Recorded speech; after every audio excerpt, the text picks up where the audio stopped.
একটা এক্সাম্পল দিয়ে শেষ করছি।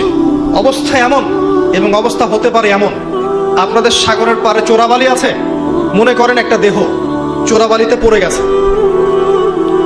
এখন প্রথমে তার টাকলু পর্যন্ত ডুবে গেছে,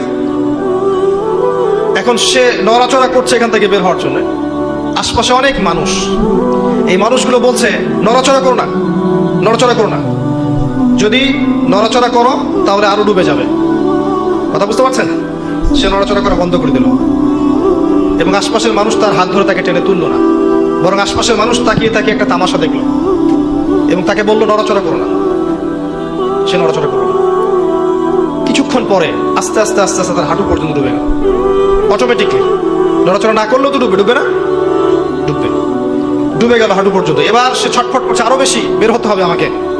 আশপাশে সব মানুষ বলছে নড়াচড়া করো না, ডোন্ট মুভ, নড়াচড়া করো না, নড়াচড়া করলেই আরো ডুবে যাবে।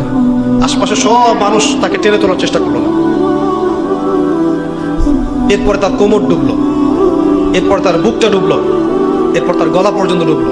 এখন তার মাথাটুকু বাকি আছে। এই মাথাটুকু আপ্রাণ চেষ্টা করছে কিভাবে এখান থেকে বের হওয়া যায়, যান বাঁচানো যায় কিভাবে।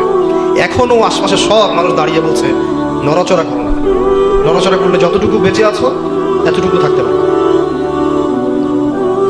এই অবস্থায় যদি সে আরেকটু কাল বিলম্ব করে, আজ হোক আর কাল হোক, তার ওই মাথাটুকু ডুবে যাবে ইনশাআল্লাহ। এই হচ্ছে বর্তমান পরিস্থিতিতে মুসলিমদের অবস্থা। কে ওই দেহটাকে টেনে বের করবে? কাদের এই হিম্মত আছে? কারা সেই মানুষ যারা এই প্রায় ডুবে যাওয়া দেহটাকে টেনে তুলবে এই বিশ্বের মধ্যে? এর চেয়ে ভালো কোনো এক্সাম্পল আমার কাছে জানা নাই। এই যে এক্সাম্পলটা দিয়েছি আমি আপনাদের সাগর পাড়ে গিয়ে শিখেছি। আমার কাছে নিজেকে মনে হচ্ছিল এমন যে আমার অবস্থা হয়তো এমন। একটাই আওয়াজ, নড়াচড়া করো না। নড়াচড়া করলে যতটুকু বাকি আছে এইটুকু ডুবে যাবে।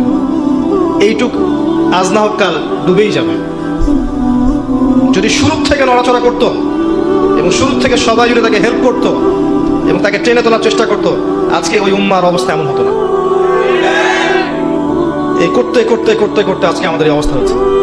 আপনারা ফিকির করেন কিভাবে ওই প্রায় ডুবে যাওয়া শরীরটাকে বের করবেন। আমার কোনো ক্ষমতা নাই। যতটুকু ছোট্ট ভাঙাচোরা ইলম কালাম আছে এর মধ্যেও আমি 100% কখনো দিতে পারি না। আমি হয়তো 30% 40% দিতে পারি, বাকি 60-70% দিতে পারি না। আমি